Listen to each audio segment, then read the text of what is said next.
그때 예수님께서 제자들에게 말씀하셨다. 해와 달과 별들에는 표징들이 나타나고 땅에서는 바다와 거센 파도 소리에 저지러진 민족들이 공포에 휩싸일 것이다.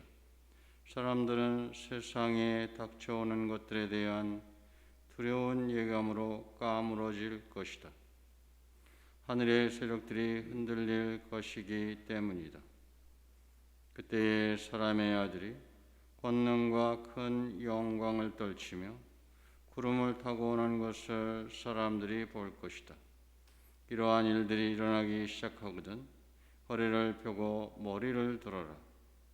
너희의 속량이 가까웠기 때문이다. 너희는 스스로 조심하여 방탕과 만취와 일상의 근심으로 너희 마음이 물러지는 일이 없게 하여라.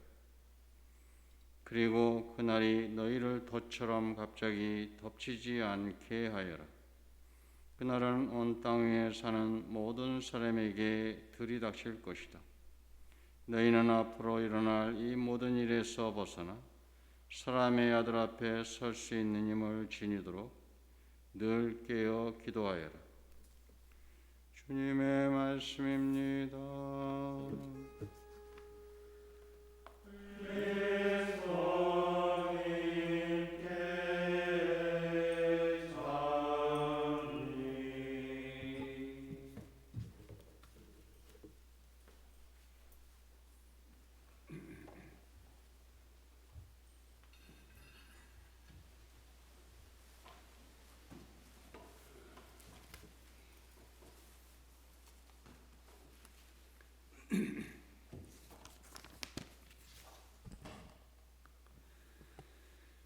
오늘 새로운 전례력의 첫 하루가 시작됐습니다. 새롭게 시작하는 이 전례 시기 한 해 동안 더욱더 하느님을 기쁘게 또 행복하게 참여하는 그런 시간이 됐으면 간절히 바랍니다. 이 대림은 라틴 말로 도착이라는 말을 이제 좀 풀어서 이렇게 쓴 것입니다. 이 대림, 주님이 오심을 기다리는 시기입니다. 교회의 전례는 주님의 오심, 이 대림을 두 가지 시기로 나눠서 묵상을 합니다. 첫 번째 시기는 대림 일주일부터 12월 16일까지로서 심판관으로 다시 오실 주님의 오심을 묵상하게 됩니다. 두 번째 시기는 12월 17일부터 성탄 전야인 12월 24일까지 아기로 이 세상에 처음 오시는 주님의 탄생을 묵상하게 됩니다. 그런데 좀 이상하지 않습니까? 주님이 탄생이 먼저이고 그 다음에 심판관으로 오시는 주님의 다시 오심을 묵상해야 시간상으로 맞지 않을까요? 그런데 가만히 보면 그게 아닙니다. 해와 달과 별들의 표징이 나타나고 거센 파도와 공포, 하늘의 세력들이 흔들리며 구름을 타고 심판하러 오시는 주님에 대한 두려움을 먼저 보여주고, 그래서 주님의 다시 오심이 공포의 시간이 아니라 기쁨의 시간이 되도록 아기의 모습으로 첫 번째 오시는 평화의 왕의 탄생 때 잘 준비하라는 것입니다.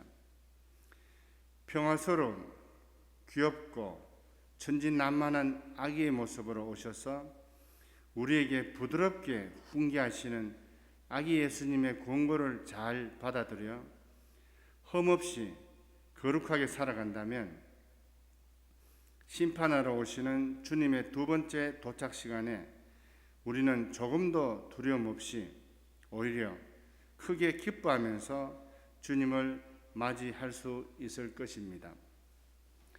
자, 그렇다면 흠없이 거룩하게 살아간다는 것은 어떤 의미일까요? 우리의 현실에 적용한다면 어떠한 모습의 삶일까요? 우리는 혼자서 이렇게 흠없이 거룩하게 살아가기가 대단히 힘듭니다. 아주 극소수의 사람만 그렇게 할 수 있습니다. 대부분 평범한 우리는 그렇게 혼자서 그렇게 살아갈 수가 없습니다. 그래서 흠없이 거룩하게 살아간다는 것은 혼자서가 아니라 공동체로서 교회와 함께 그렇게 거룩하게 사는 것입니다. 그것은 바로 프란치스코 정신의 성인의 정신이며 프란치스코 교황님의 삶의 모습이고 또 올해부터 2023년까지 이어지는 모두가 함께 걸어가자는 세계 주교 시노드의 주제인 시노달리타스의 삶입니다. 프란치스코 성인은 큰 일을 하신 게 없습니다. 제가 가만히 봐도 큰 기적을 하신 게 없어요.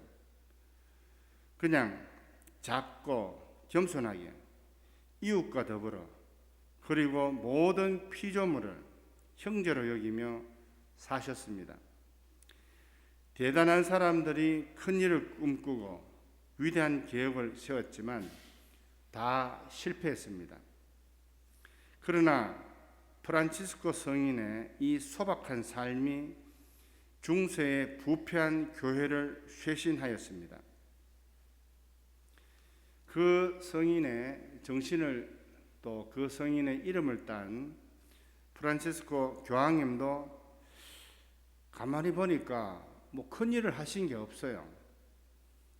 베드로 대성전 같은 바실리카를 새로 하나 세우신 것도 없고 대단한 무슨 교회에 어마어마한 어떤 제도를 신설한 것도 없고 그냥 조금씩 변화를 시키는데 교황님은 작은 성용타를 타시고 작은 서명, 사인, 교황님 보내신 교황청 공문 보면은 사인이 잘 보이지도 않아요. 조그만해가지고 프란치스코 조그만하게.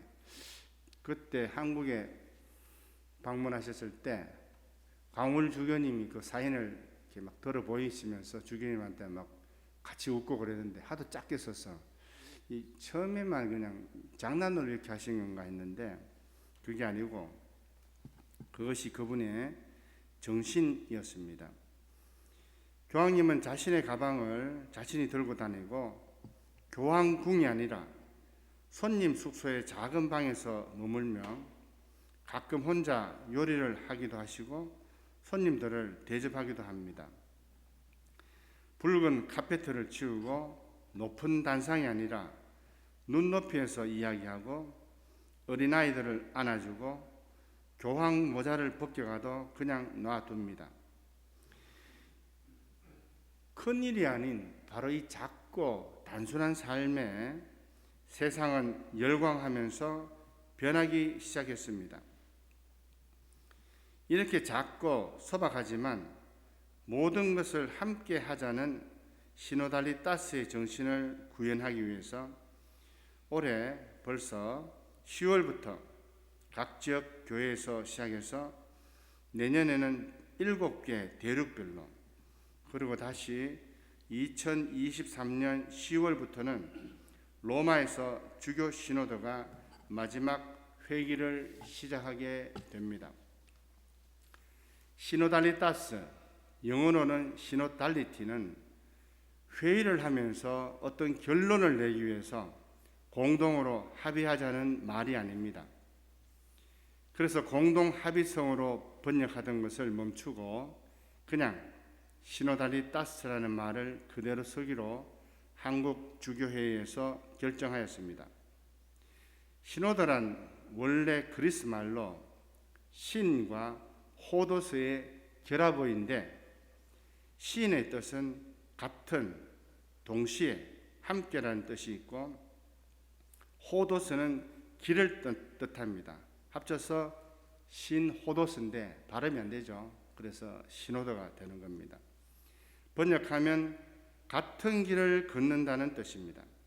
그리고 같은 길을 걷는 정신을 시노달리따스라고 합니다. 이 말은 모두와 함께 같은 길을 걷자는 겁니다. 단순히 회의에서 공동으로 합의하는 것이 아닙니다. 모든 삶의 순간을 현재와 미래의 모든 사람들과 모든 피조물과 함께 하느님을 향해서 함께 걸어간다는 뜻입니다. 지구는 우리 모두의 공동의 집이고 모든 인류는 한 가족입니다. 이 시노달리따스 정신에서 복음의 기쁨이라는 회칙이 나왔고 모든 형제라는 회칙도 찬미받으소라는 회칙이 연이어 나왔습니다. 이제 그 정신의 본질인 시노달리따스를 주제로 주교 시노드가 밑으로부터 의견을 받아서 마지막으로 로마에서 그 정점을 찍습니다. 그전에는 교황님과 주교님들만 모여서 시노드를 했습니다. 그러나 지금 이 시노드는 모든 신자와 성직자, 수도자가 참여해서 의견을 내는 각 지역의 교회에서 출발해서 다시 대륙별로 그리고 최종적으로 로마에서 결론을 맺게 됩니다. 밑에서부터 위로 향하는 시노드입니다. 하나의 큰 혁명과 같은 변화입니다. 우리 모두가 작고 겸손하게 모든 것을 함께하고 현대와 미래의 모든 인류를 가족으로 여기고 공동의 집인 지구를 살리기 위한 노력을 하며 모든 동식물, 피조물까지도 형제로 여기고 산다면 아무리 무서운 모습으로 주님의 재림이 닥쳐도 우리는 조금도 걱정할 것이 없습니다. 왜냐하면 우리가 함께하는 연대의 힘으로 자금과 겸손의 힘으로 주님의 재림을 오히려 기쁘게 맞이할 수 있게 될 것이기 때문입니다. 아멘.